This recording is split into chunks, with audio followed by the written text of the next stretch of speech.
أعوذ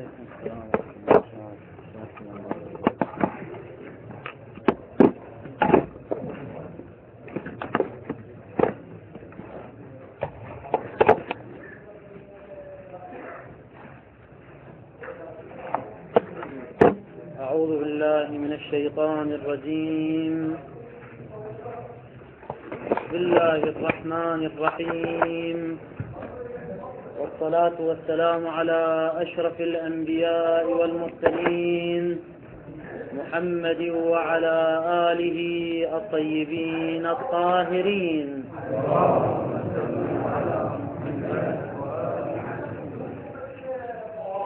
قلنا في الدرس السابق إن الآخوند الخراساني قدس سره يتعرض في الأمر الأول إلى موضوع علم الأصول وتعريفه، ولكن قبل ذلك يتعرض إلى معنى الموضوع بشكل عام.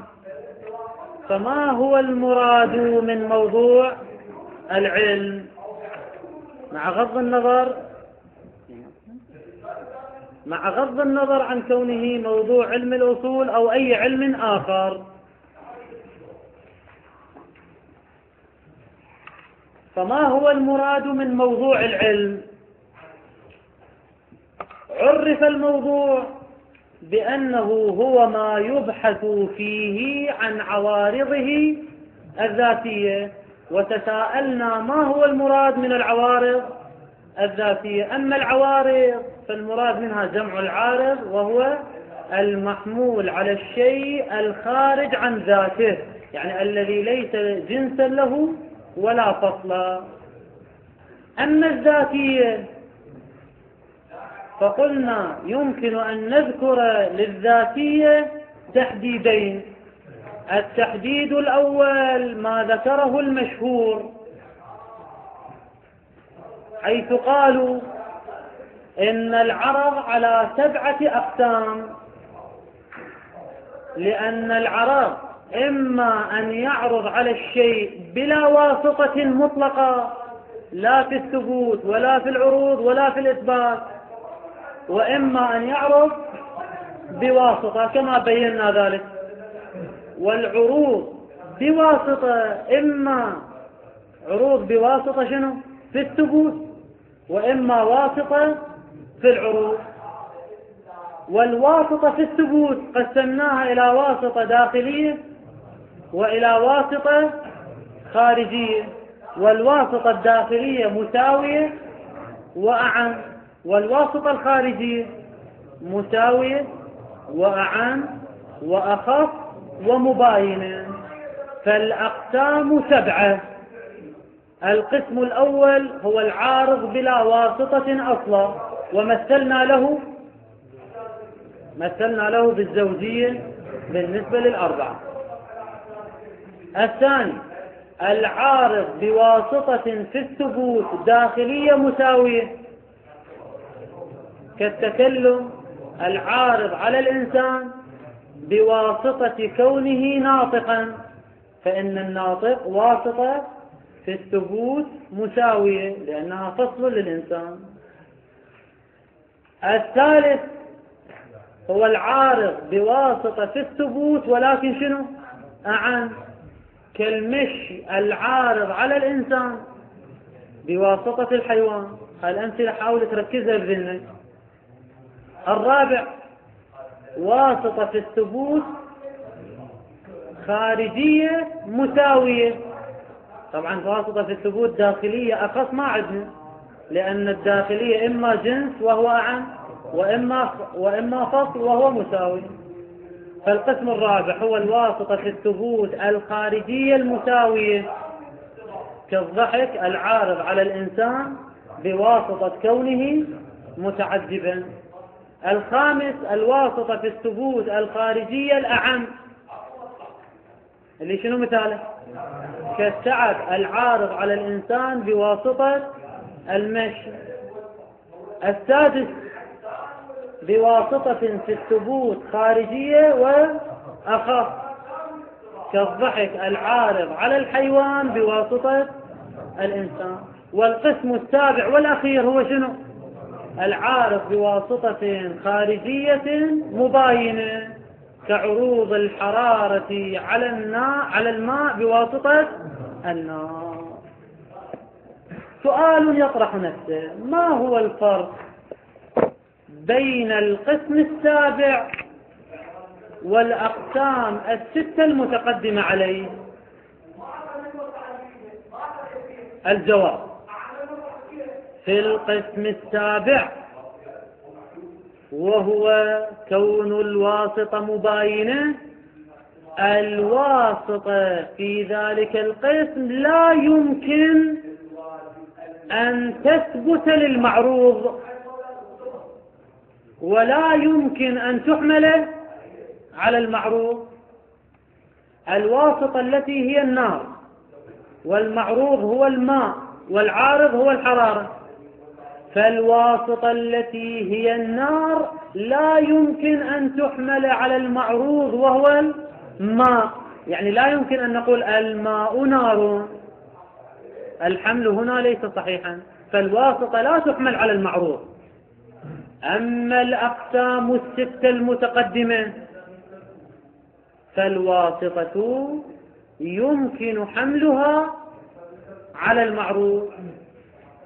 فقولنا مثلا الإنسان متكلم بواسطة كونه ناطقا، فالواسطة هنا هي شنو؟ الناطقية، والمعروض هو الإنسان. والواسطة هنا تحمل على المعروض أو لا تحمل على المعروض؟ تحمل على المعروض، يعني نستطيع أن نقول الإنسان ناطق.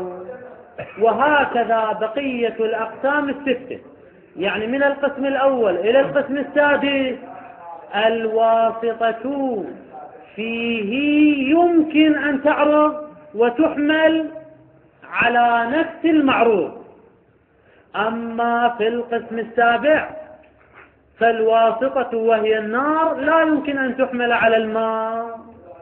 هذه ميزة تميز القسم السابع عن الأقسام الستة المتقدمة. بعد أن بينا هذه الأقسام بالأمثلة، لا بد أن نطرح هذا السؤال الأساسي: أي من هذه الأقسام السبعة يعتبر من العوارض الذاتية، وأي منها يعتبر من العوارض الغريبة؟ هناك جوابان عن هذا السؤال. الجواب الأول ما ذهب إليه المشهور، حيث ذهب المشهور إلى أن القسم الأول والثاني والرابع هي من العوارض الذاتية بالاتفاق. القسم الأول والثاني والرابع هي من العوارض الذاتية اتفاقا. اللي هي شنو القسم الأول والثاني والرابع حتى نحفظها؟ بلا واسطة أصلا، وبواسطة داخلية مساوية، وبواسطة خارجية مساوية. هذه الأقسام هي من العوارض الذاتية بالاتفاق. وقال المشهور أيضا: أما القسم الخامس والسادس والسابع فهي من العوارض الغريبة بالاتفاق أيضا بلا خلاف. اللي هو شنو الخامس؟ واسطة خارجية أعم. السادس واسطة خارجية أخف. السابع واسطة خارجية مباينة. هذه الأقسام ادعى المشهور أنها من الأعراض الغريبة بالاتفاق. يا قسم ظل عندنا، بقي عندنا القسم الثالث فوقع فيه الاختلاف. فقال المتقدمون منهم أن القسم الثالث الذي هو شنو؟ القسم الثالث بواسطة داخلية أعم. قال المتقدمون هذا من الأعراض الغريبة، وقال المتأخرون أنه من الأعراض الذاتية. إذن القسم الأول والثاني والرابع لا خلاف في كونه من الأعراض الذاتية. الخامس والسادس والسابع لا خلاف في كونه من الأعراض الغريبة. أما الثالث فقد وقع فيه الخلاف، قال المتقدمون هو عرض غريب، وقال المتأخرون هو عرض ذاتي. هذا هو مدعى المشهور. أما الآخوند الخراساني فهو لا يقبل هذا الكلام. هذا الرأي الثاني. الرأي الثاني هو رأي الآخوند الخراساني، فيقول: الضابطة عندنا في كون العرض ذاتيا أو عدم كونه ذاتيا. الضابطة هي أن الحمل، يعني حمل العرض على المعروض، هل هو حمل وإسناد حقيقي أم مجازي؟ فكلما كان إسناد العرض إلى المعروض إسنادا حقيقيا فهو من العوارض الذاتية، وكلما كان الإسناد مجازيا فالعرض ليس من العوارض الذاتية. هاي ضابطة خليها عندك. إذن شنو الضابطة اللي يقولها الآخوند الخراساني؟ أن الإسناد إن كان حقيقيا فالعرض ذاتي، أما الإسناد إن كان مجازيا فالعرض ليس ذاتيا. إذا طبقنا هذه الضابطة على الأقسام التي ذكرناها فإننا سنجد أن العارض بلا واسطة اللي هو القسم الأول كقولنا الأربعة زوج، هذا إسناد حقيقي أم مجازي؟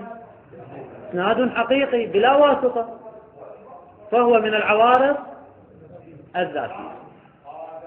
وهكذا العرض بواسطة في الثبوت مطلقة. كل أقسام العرض بالواسطة إذا كانت الواسطة في الثبوت فإسناد العرض إلى المعروض هو إسناد حقيقي. ولا يبقى لدينا كما بينا في الدرس السابق، لا يبقى لدينا إلا العرض بواسطة في العروض، فإننا قلنا أن الواسطة في العروض هي واسطة في الحمل والإسناد المجازي، ومثلنا لها بمن؟ بجرى الميزاب. فإن إسناد الجريان إلى الميزاب بواسطة جريان الماء، بواسطة الماء، قلنا هذا إسناد حقيقي لو مجازي؟ هذا مجازي، لأن الميزاب لم يجري حقيقة، وإنما الذي جرى هو الماء، فهو مجاز بعلاقة الحال والمحل. إذن بشكل عام العرض بواسطة في العروض إسناده مجازي، وكل ما عدا ذلك فإسناده حقيقي. ما هي النتيجة التي نتوصل إليها؟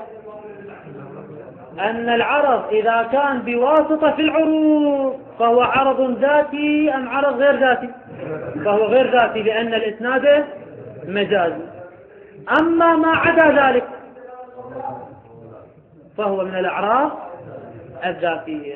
وهذا يعني أن الأقسام السبعة بأجمعها ستكون حسب رأي الآخوند الخراساني من الأعراض الذاتية.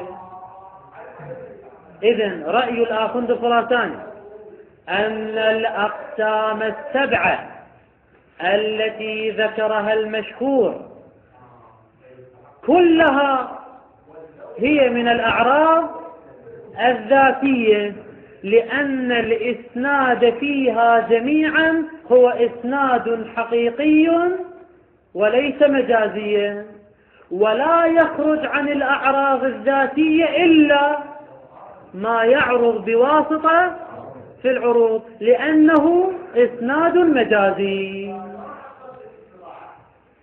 وبناء على هذا الكلام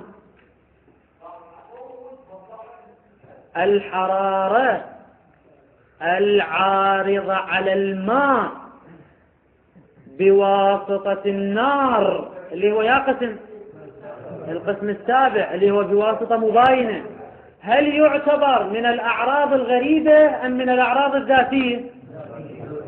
على رأي المشهور هو من الأعراض الغريبة، لكن على رأي الآخوند الخراساني هو من الأعراض الذاتية. لماذا؟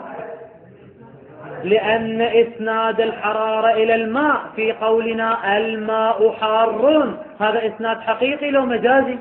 إسناد حقيقي، ولذلك تعتبر الحرارة من الأعراض الذاتية لا من الأعراض الغريبة.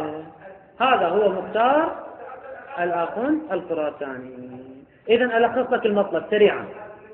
المشهور قالوا العرض الأول والثاني والرابع من الأعراض الذاتية، الخامس والسادس والسابع من الأعراض الغريبة، أما الثالث فاختلف فيه، قال المتقدمون هو عرض غريب وقال المتأخرون هو عرض غريب.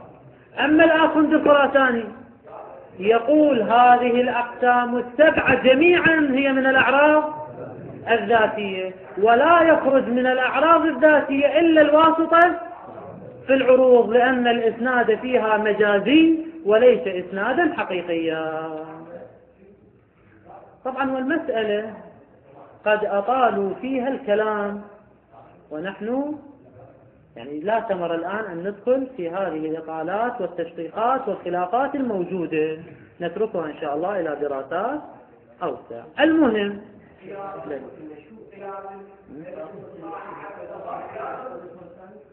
المشهور لا عندهم تفصيل وليس ما ذكرته، أنه مثلا خلينا أضرب لك مثال، مثلا المشهور يقولون في القسم الثاني أو في القسم الأول، القسم الأول فما عندنا أي واسطة فيكون من الأعراض الذاتية لأنه من اللوازم الذاتية.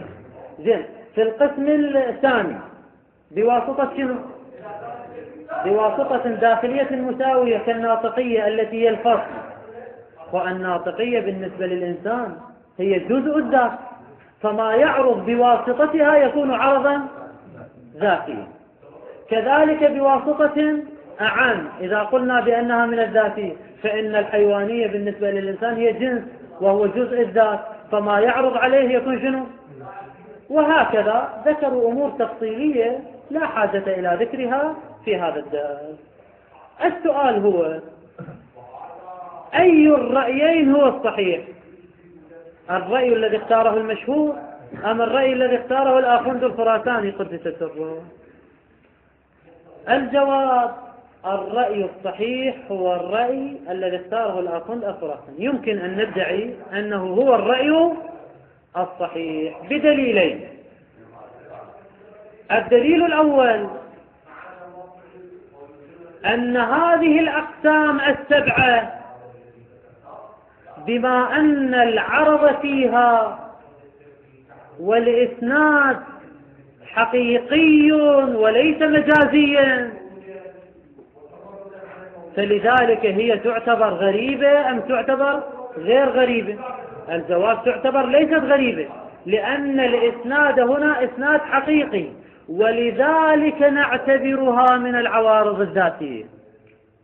يعني الضابطة التي ذكرها الآخذ نعتبرها دليلا على الصحة.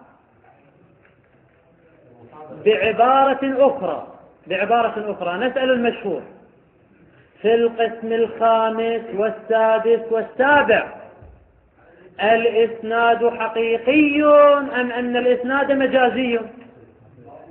في القسم الخامس والسادس والسابع ايش قلنا احنا؟ إسناد حقيقي. وإذا كان الإسناد حقيقي فكيف يدعى أنها غريبة عن الموضوع وعن المعروف؟ إذا كان الإسناد على وفق الطبع وإسناد حقيقي، فلماذا ندعي أن القسم الخامس والسادس والسابع هي من الأعراض الغريبة؟ لا، ما زال أن الإسناد فيها هو إسناد حقيقي، فلا بد أن نقول أنها من العوارض الذاتية. نعم، الواسطة في العروض باعتبار أن العرض يعرض على الموضوع مجازا، وإذا كان مجازا فهو غريب أو ليس غريبا؟ فهو غريب. الإسناد الشيء لا ما هو هذا أعم من الذاتي والآرضي. لا، الآخر يدعي لا، يقول إسناد الشيء إلى ما هو له، يعني الإسناد الحقيقي هو ذاتي. طبعا هو هذا الدليل لم يذكره الآخر بالخراساني، ذكره بعض المعلقين على الكفاية، ويمكن الاستشكال عليه كما أشار الشيخ أن هذا مصادرة، يعني نفس الضابطة تجعلها دليلا، اعتبرها كمنبه وجداني أنه ما زال هذا إسناد حقيقي، فكيف يمكن أن ندعي أنه غريب؟ هو إسناد حقيقي. إسناد الحرارة إلى الماء إسناد حقيقي، فكيف ندعي أنه عرض غريب؟ ذاتي هم يعني إسناد حقيقي، مثلا نحمل الناطق على الإنسان هم إسناد حقيقي، إذا نقول أيضا حقيقي. نحمل الضاحك على الإنسان هنا هم حقيقي، هم حقيقي، إذا ما عندنا مشكلة. نرجح يعني نحن يعني ذاتية. لا، نقول كل إسناد حقيقي يعتبر من العوارض الذاتية، كل الأقسام السبعة. لماذا؟ لأن هذه الأقسام السبعة جميعا فيها إسناد حقيقي، وإذا كان الإسناد حقيقي فالعرض ليس غريبا عن المعروض، بل هو ذاتي. الإسناد هو أمر اعتباري، وإن الأروض يعني أمر حقيقي، شلون نطلق عليها أنه شنو أعراض ذاتية؟ لأن الإسناد أمر اعتباري يعني. فليكن، لكن هو استعمال حقيقي أم مجازي؟ الآخوند يقول هو ما زال استعمال حقيقي. طبعا هذا رأي الآخوند مو المشهور، ما زال أنه إسناد حقيقي، فهو شنو؟ فهو عرض ذاتي وليس غريبا. أما إذا كان مجازيا فحينئذ يكون غريبا لأنه مجازي. يعني نقول أن الظاهر للإنسان ذاتي. شلون؟ يعني على قول الأخوان يعني الظاهر للإنسان ذاتي. لا نقول، فرقوا أيها الإخوة بين الذاتي في باب إيثاغوج الذي هو الجنس والفرد. فالضاحك بهذا المقياس ذاتي أو ليس بذاتي؟ ليس بذاتي، لأنه خاصة وليس جنسا ولا فصلا. أما كلامنا عن العرض الذاتي ليس عن الذاتي في باب إيثاغوج، لا، العرض الذاتي هذا مصطلح آخر يختلف عن اصطلاح الذاتي في باب إيثاغوج، هذا اصطلاح آخر. زين، ما هو مرادنا من هذا الاصطلاح؟ قال الآخون مرادنا هو الإسناد الحقيقي، كل إسناد حقيقي نعتبره عرض ذاتي. هاي ضابطة الآخون، من قبلها زي جدا، ومن لم يقبلها فليقل برأي مشهور. زين، هذا الدليل الأول الذي ذكر في المقام. الدليل الثاني أيضا لم يذكره الآخذ، وإنما ذكره المعلقون. قالوا لو التزمنا بمقالة المشهور وأن العرض الذاتي هو فقط الأقسام الثلاثة، الأول والثاني والرابع، لوقعنا في مشكلة كبيرة. يعني في الحقيقة هذا الدليل هو دليل نقضي على كلام المشهور. قول المشهور يؤدي إلى مشكلة. ما هي تلك المشكلة؟ وهي خروج عمدة مسائل العلم عن العلم. مثلا في علم الفقه، البحث في علم الفقه عن ما يعرض على فعل المكلف من الوجوب والحرمة والصحة والفساد وغير ذلك، التي تعرض على الصلاة والصوم وشرب الخمر، التي هي أفعال للمكلف. فهذه الأحكام التكليفية والوضعية عرضت على أفعال المكلف.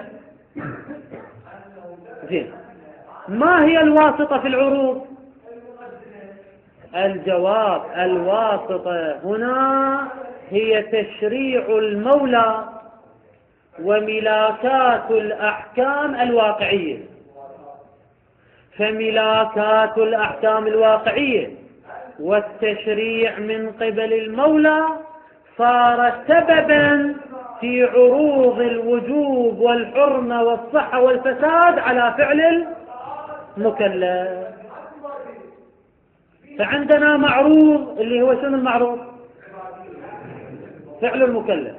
وعندنا عارض وهو شنو؟ الوجوب والحرمة وغير ذلك. وعندنا واسطة اللي هي شنو الواسطة؟ الملاكات الواقعية وتشريع المولى. سؤال أنا أسألكم، هذا المثال من يقسم من الأقسام؟ السبعة. يعني من يقسم من الأقسام السبعة؟ هذه الواسطة شنو؟ داخلية، خارجية، أعم، أخاص، شنو يعني؟ الجواب: هذه واسطة خارجية. زين، واسطة خارجية، أعام، أخاص، مساوية، مباينة؟ الجواب: مباينة، لأن فعل المكلف والملاكات وتشريع المولى بينهما تباين، ولذلك لا يمكن حمل أحدهما على الآخر. لا نستطيع أن نقول فعل المكلف هو تشريع ولا التشريع هو فعل المكلف، فيكون من القسم السابع. فأبحاث علم الفقه كلها ستكون من القسم السابع، وهي على رأي المشهور من الأعراض الغريبة. ونحن لا نبحث في العلوم إلا عن الأعراض الذاتية. وهذا يعني أنه سيلزم أن مسائل علم الفقه حسب رأي المشهور ستخرج عن علم الفقه، لأن البحث فيها هو بحث عن أعراض غريبة حسب ضابطة المشهور، وهذا ما لا يمكن الالتزام به. هذا يعني إلغاء علم الفقه. زين، هذا الإشكال يرد على الآخوند أو لا يرد؟ هذا الإشكال لا يرد على الآخوند، لأن الآخوند يقول القسم السابع هو من الأعراض الذاتية فلا يخرج عن علم الفقه. إذن خلاصة الدليل الثاني هو جواب نقضي على كلام المشهور. أيها المشهور، لو خصصتم الأعراض الذاتية بالقسم الأول والثاني والرابع للزم خروج أغلب مسائل العلوم، لأنها عادة تكون بواسطة مباينة. هذا هو الرأي الذي اختاره الآخون، وبطلان الرأي الذي اختاره المشهور. بلي؟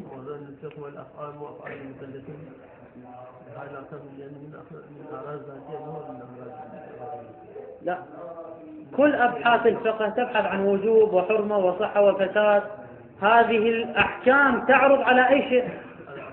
على أفعال المكلفين. تعرض مباشرة أم بالواسطة؟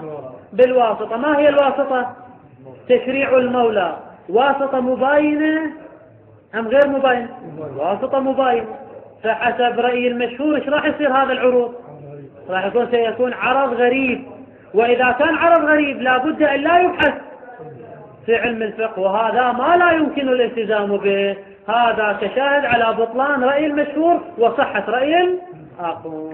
لا هذا يعني في واسطة في الإثبات، وإحنا قلنا لا هي واسطة في الثبوت، كلامنا في الواسطة في الثبوت. التشريع ما له علاقة. لا التشريع واسطة في الثبوت، تشريع المولى واسطة في ثبوت الوجوب لفعل المكلف، مو الإثبات. لا مو الإثبات. إذا مو في إثبات يعني هذا يعني التشريع بعد ما يستوى، لأن الواسطة هو أثبت هذه الأحكام لا التشريع شيخنا التشريع إلى عالمين، هاي لا تنسونه، التشريع إلى عالم ثبوت وإلى عالم إثبات. الآن إحنا كلامنا في عالم الثبوت، المولى يجعل الوجوب على الصلاة في الثبوت. إذا كان واسطة في الثبوت يعني هذه يعني شنو الأحكام يثبت لها أفعال المكلفين يعني ذاتا يعني أقول أنا الواسطة في الثبوت. أما ما لا شيخنا الواسطة المباينة واسطة في الثبوت أو ليست واسطة في الثبوت؟ الواسطة المباينة واسطة في الثبوت، لأن شوفوا التقسيم، الواسطة المباينة جعلناها من الواسطة في الثبوت، ومع ذلك قال المشهور بأنها من الأعراض الغريبة، فيلزم أن تخرج جميع أبحاث الفقه عن علم الفقه.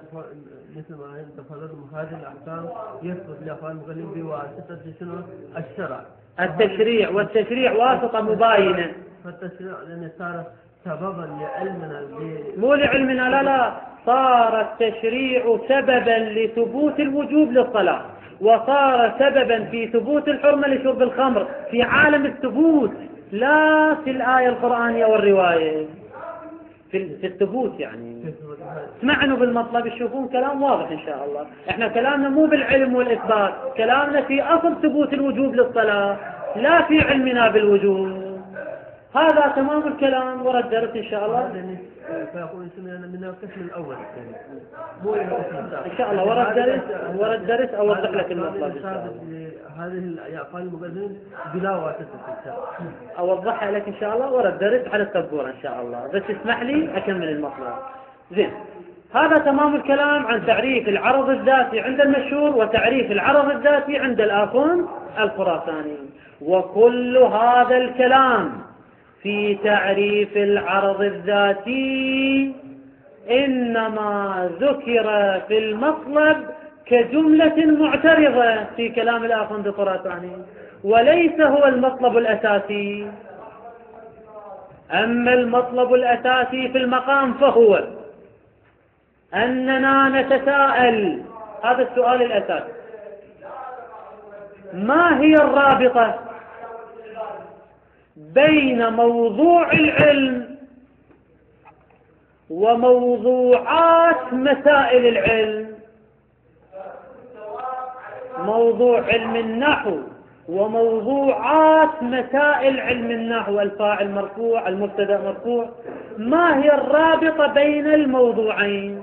هل بينهما اتحاد أم بينهما مغايرة؟ هذا هو مطلبنا. الجواب: قولان في المسألة.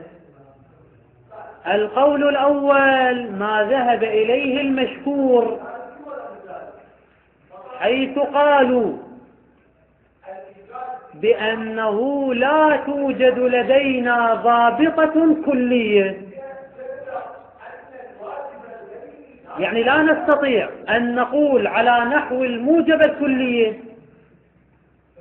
موضوع العلم متحد شنو مع موضوعات مسائله، ولا نستطيع أن نقول موضوع العلم مغاير لموضوعات مسائله على نحو الموجب الكلي، بل هذا رأي المشهور، بل أحيانا موضوع العلم يتحد مع موضوعات المسائل، وأحيانا أخرى شنو موضوع العلم يغاير موضوعات مسائل العلم.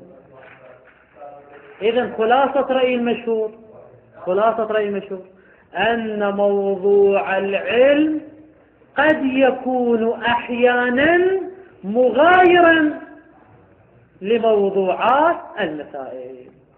هذا الرأي الأول. الرأي الثاني ما ذهب إليه الآخوند الخراساني، حيث قال إن موضوع العلم متحد مع موضوعات المسائل المطلقة على نحو الموجبة الكلية، ولا يمكن لموضوع العلم أن يكون مغايرا لموضوع المسائل كما ادعى المشهور. لا، موضوع العلم دائما يكون شنو؟ متحدا مع موضوعات المسائل. بل أزيد من ذلك، موضوع العلم هو عين موضوعات مسائله، يعني بينهما اتحاد، ولكن هذا الاتحاد هو اتحاد مصداقي وليس اتحادا مفهوميا، أي بالحمل الشائع أم بالحمل الذاتي الأولي؟ بالحمل الشائع، أي أن حمل موضوع العلم على موضوعات المسائل هو بالحمل الشائع، وهذا يعني أن الاتحاد بين موضوع العلم وموضوعات المسائل هو اتحاد خارجي في المصداق، وتوجد بينهما مغايرة في المفهوم.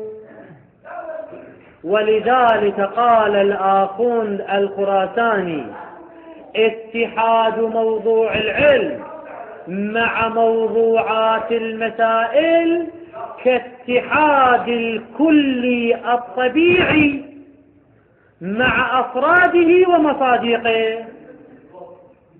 ودرسنا في المنطق أن اتحاد الكل الطبيعي كالإنسان مع مصادقه كزيد وعمر اتحاد مفهومي أم مصداقي؟ اتحاد مصداقي. يعني حينما نقول زيد إنسان، فتوجد بين زيد وإنسان اللي هو الكل الطبيعي بينهما مغايرة في المفهوم، ولكن بينهما اتحاد في المصداق. ولذلك زيد إنسان حمل ذاتي أولي أم حمل شائع صناعي؟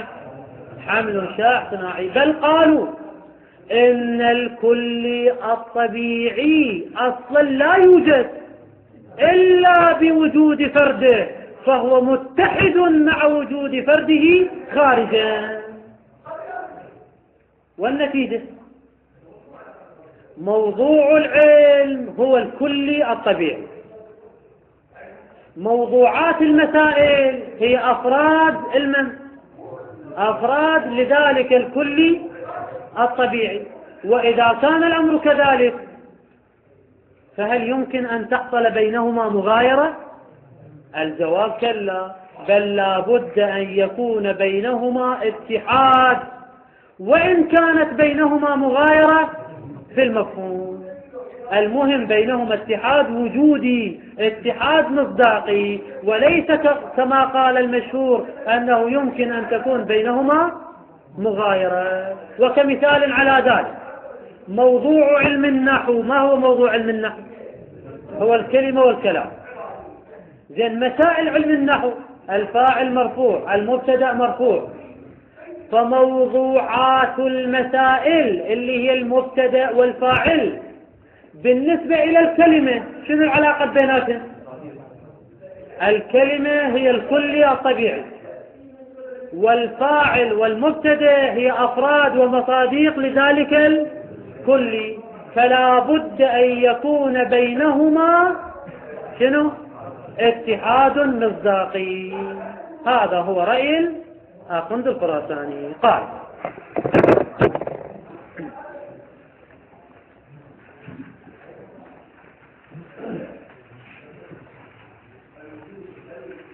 موضوع العلم ومسائله. موضوع كل علم يعني العلم بشكل عام، ثم نأتي بعد ذلك إلى موضوع علم الأصول.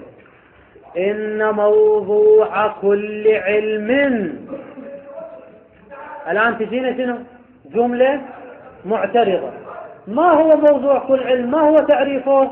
قال وهو يعني موضوع كل علم وهو الذي يبحث فيه، يعني في ذلك العلم، عن عوارضه الذاتية، يعني عن عوارض ذلك الشيء اللي هو الموضوع. وهو يعني موضوع كل علم الذي يبحث في ذلك العلم عن عوارضه الذاتية. شيخنا ما هي العوارض الذاتية؟ شو يقول؟ أي بلا واسطة في العروض. يعني شو يريد يقول لك؟ يقول لك العوارض الذاتية هي ما عدا الواسطة في العروض، يعني ما عدا ذلك كله من العوارض الذاتية. فالأقسام السبعة هي من العوارض الذاتية. لذلك يقول العوارض الذاتية هي شنو؟ أي بلا واسطة في العروض. هاي الجملة المعترضة. زين نجي إلى المطلب الأساسي اللي هو شنو؟ ما هي العلاقة بين موضوع العلم وموضوعات المسائل؟ يقول إن موضوع كل علم هو نفس موضوعات مسائله. يعني بينهما مغايرة أم اتحاد؟ اتحاد، وليس كما قال المشهور أنه يمكن أن تكون بينهما مغايرة، لا، بينهما اتحاد. هو نفس موضوعات مسائله عينا وما يتحد معها خارجا.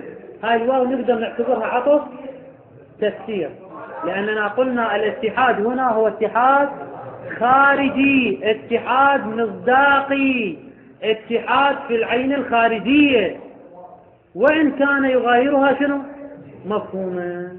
لذلك يقول وإن كان يغايرها مفهوما، أي أن الحمل هنا هو حمل شائع صناعي، مغايرة مفهومية واتحاد مصداقي. وإن كان يغايرها مفهوما، أي نحو من المغايرة؟ يقول تغاير الكلي ومصادقه والطبيعي وأفراده. الواو هنا عطف تفسير، الكلي ومصادقه والطبيعي وأفراده. لماذا نعتبر الواو عطف تفسير؟ لأن الطبيعي والكلي هنا لابد أن يكون شيء واحد، لأن الكلي اللي هو مو كلي طبيعي، اللي هو يا كلي الكل المنطقي والكل العقلي ليس له مصادر خارجية، لا يوجد خارجا. الذي يمكن أن يوجد خارجا هو الكلي الطبيعي. لذلك قولنا الكلي ومصادقه هو نفس قولنا الطبيعي وأفراده. هذا عطف تفسير. زين، ما هو تغاير الكلي ومصادقه والطبيعي وأفراده؟ الكل الطبيعي بأي شيء يتغاير مع أفراده؟ مفهوما ويتحد معها مصداقا. كذلك موضوع العلم مع موضوعات المسائل يغايرها مفهوما ويتحد معها مصداقا. أما مسائل العلم سيأتي. والحمد لله رب العالمين، وصلى الله على محمد وآله الطاهرين.